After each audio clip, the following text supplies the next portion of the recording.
to those who abuse themselves and others, and those who revive again, to those who are physically, mentally, or spiritually incapable by accident or by birth, to those who seek strength in our spirituality and ways of life, and those who exploit it, even our own, to those who fall for the lies and join the dividing lines that keep us fighting amongst each other, to the outsiders who step in, good or bad, and those of us who don't know better, to the leaders and prisoners of war, politics, crime, race, and religion, innocent or guilty, to the young, the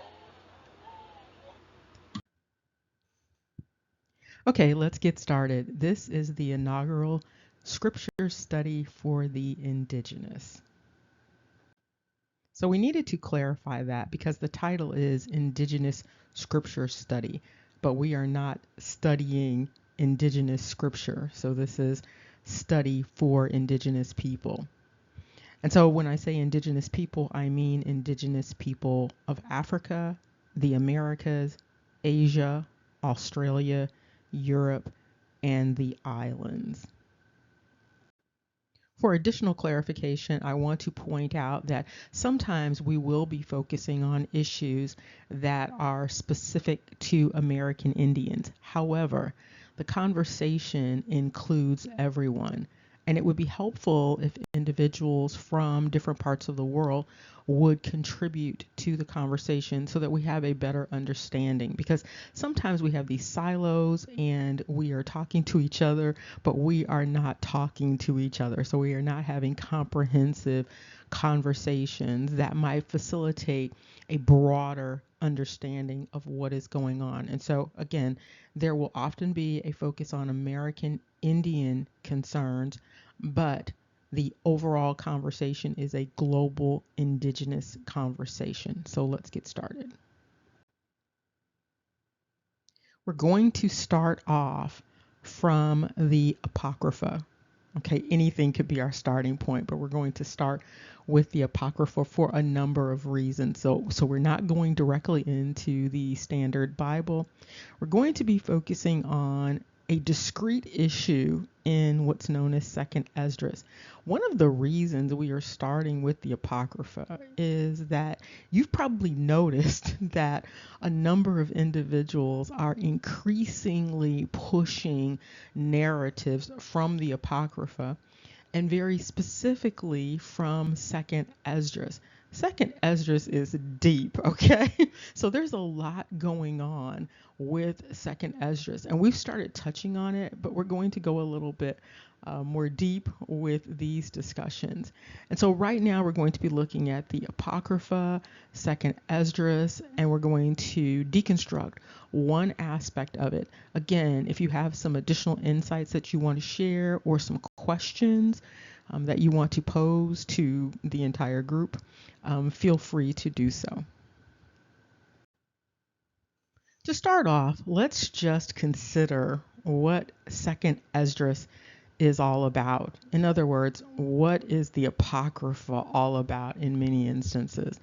So what you have with the Apocrypha is sort of this collection of Gnostic works, esoteric pieces of material, illuminous theories and assertions, and also in some instances writings that are considered pseudo.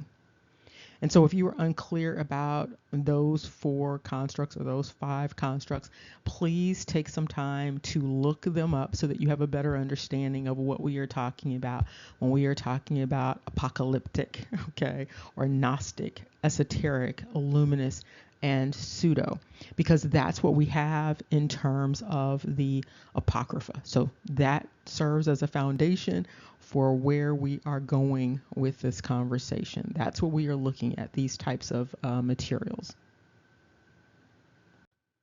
I do want to point out an observation about the Apocrypha and the use of the Apocrypha and the increasing push of Apocrypha material. One of the things that you might notice if you have been looking at the Apocrypha is that the Apocrypha not only serves for some people as a clarification related to the Old Testament and the New Testament, It also serves as an eradication of the New Testament in many instances. But another thing that happens with the Apocrypha is that there are things in the Apocrypha that give license to individuals related to certain topics that they might not have had from the Old Testament or the New Testament. And so the Apocrypha is serving a number of purposes. So what we are going to be focusing on is URIEL. Yes, URIEL, this entity known as URIEL. And we're going to look at why URIEL is so important. What we find in Second Esdras is this communication, apparently, between this angel, this messenger, that has been sent and is having this conversation, apparently, with someone named Ezra. What's interesting about that is that the entity is named Ezra in the writing, but the book is titled Second Esdras. So one has to wonder, why isn't this called Second Ezra? Very good question. And you should be asking those types of questions. Okay, so what's going on here in Second Esdras 4 is the angel Uriel had been sent. And so we have this identity of this particular angel, this Uriel. And so we're going to look at who was Uriel. And you're going to see that this is very important because, again, this is the messenger that has been sent. And many people now are pushing a lot of narratives from Second Esdras, and there's a big focus on what this angel Uriel is saying, as if it's coming from the mouth of God to your ears. So let's look at who little Uriel is. So we have Uriel, an entry for Uriel in Strong's Hebrew 222, and the phonetic spelling is URI-EL. So this angel that is speaking in Second Esdras is essentially known as the light or flame, and then you have deity essentially, because you have Uri or Ur and El, and El was supposed to be a Canaanite deity, but you see this deity throughout the standard Bible and definitely in the Apocrypha. So we have this deity slash angel named Uriel, light or flame god. This is the God, okay, of illumination. You find another related entry in the Greek, and it's Phos, okay? And that's at the Greek 5457, again, meaning light. And so right now we have this deity of illumination. And in case you were wondering, this is one of those esoteric coded dynamics. And so when individuals are pushing all of the Second Esdras stuff, you might note that they aren't telling you that this is some very esoteric stuff that's going on here. So we've got Uriel means God is my light. All you have with Uriel is essentially flame and God, okay? And so here it indicates also that it is flame of God. Often in scripture, words are inserted in order to make things make sense to the standard mind of today. However, in many instances, these added words serve to obscure what it is we are really looking at. There's an offering here that this name is given to several individuals in the Old Testament, signifying divine illumination or guidance. Okay, so this is not just about fire, flame, and light in the traditional sense. This is about this divine illumination. In other words, some sort of knowledge, all of that sacred supposed knowledge, all of the secret knowledge that only certain people have. And when you listen to Uriel in Second Esdras, you see that Uriel is asserting that Uriel has all of this secret information, and Uriel's going to give these secrets to Ezra as much as Ezra can handle. And so it's a very interesting conversation that Uriel has with Ezra. But I just want you to keep that in mind, that when we are talking about this divine illumination, we are not simply talking about light as in flame or fire or, visual light. And here you can see more clearly the breakdown. So it says word origin, and there are two words that serve as the origin, Ur or Ur and El. And also you see that this is the name of two individuals who are identified as Israelite. Now that's another thing that we will be addressing.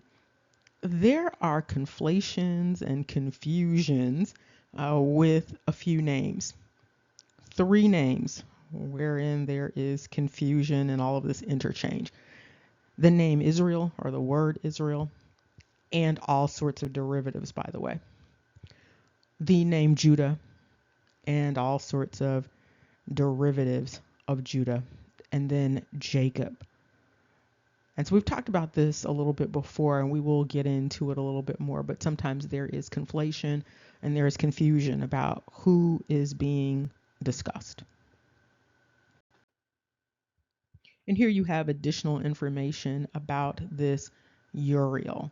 And you see here that it's specifying Uriel is flame of El specifically. And so you have that Canaanite deity there. Or light is El, or my light is El, okay? And so you can see a little bit more clearly here where this is going in a slightly different direction. And you also see in terms of the Assyrian that this word or this name is associated with Uru, Milky, or Milkai. Okay, and so this also is associated with what goes on in terms of the priestly garb that the Levites are wearing. And so you see these words that also suggest this or this Ur construct. And here you see something interesting about Uriel with these forms and transliterations. And you see one of these examples, you have Uriel, but then you also have Luriel. And Luriel is related to what we've been discussing with respect to Levi and Louis. Okay, so here we see this construction or this transliteration of Uriel taking an interesting turn. And here you can see that direct translation of Ur. And you see fire or illumination. Also keep in mind that Ur is related to Babylon, okay? So when you see Ur of the Chaldee, remember, you know that this is a reference also to Babylon. And so Uriel is associated with the construct of Babylon. And so again, here you see fire and illumination, again, with respect to little Uriel. And here you see an interesting translation coming out of the Hebrew into the Latin, and you see Uriel as URI-EL. And so that's important to keep in mind because that actually has meaning. So what we also see when looking at this entity named Uriel that is, again, doing all of the talking and communicating, bringing the message, in 2nd Esdras, we see that there are other ways of spelling Uriel or saying Uriel. So if you see these, you know that this is probably just a transliteration of Uriel. So you see Auriel and Oriel. So now we're getting ready to start our own illumination. Okay. So with Uriel, Ariel, or Uriel, we also have this deity that is not just a deity, a flame deity, but this deity, this URI-EL, also represents the construct of white, gold, and sun. And so this is the flame god or angel, okay? White god or angel, gold god, and sun god or angel, of course. And so there are a few things going on here with Uriel, quite frankly. And this is a part of illuminating what Uriel is really all about. And so, in order to better understand what is being advanced when people are pushing second Esdras, individuals need to have more clarity about Uriel specifically. Who is talking in second Esdras? And why are so many people giving so much credence to Uriel? Because again, Uriel's saying some really deep stuff in second Esdras. So what you have with Uriel, again, for you to explore a little bit more or think about a little bit more, is Uriel is about flame. Okay. Uriel is a deity that is focused on illumination. And this illumination is not just about physical light that you can see. Sometimes it's referring to an inner light, okay? And then sometimes it's referring to a divine light.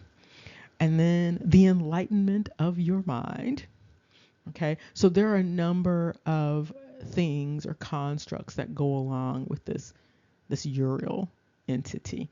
And we're going to look finally at some of the real esoteric stuff related to Uriel and who's talking in second Esdras.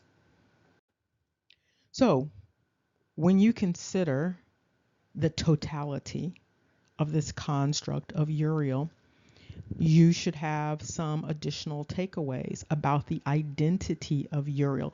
And remember, we are talking about Gnostic pieces of work. We are talking about esoteric pieces of work. So you should know that there are symbols inside of the work. There are purported codes inside of the work. There are all of these underlying meanings that you are supposed to figure out in the work. And so as soon as you see Uriel or URL, what should come to mind in terms of the transliteration is URIEL is another word for light bringer. And what is the other name for light bringer? That incorporates that construct of phos that you see in the Greek. Okay, so when individuals are talking about second Esdras and this angelic being that is chatting it up with Ezra in second Esdras, they are essentially talking to or talking about an entity that is understood as the light bringer. Now, some people will say, yes, but it's divine light. It's enlightenment. It's insight. When you finish with it, the transliteration of Uriel is Lucifero. To those who abuse themselves and others, and those who revive again, to those who are physically, mentally, or spiritually incapable by accident or by birth, to those who seek strength in our spirituality and ways of life, and those who exploit it, even our own, to those who fall for the lies and join the dividing lines that keep us fighting amongst each other, to the outsiders who step in, good or bad, and those of us who don't know better, to the leaders and prisoners of war, politics, crime, race, and religion, innocent or guilty,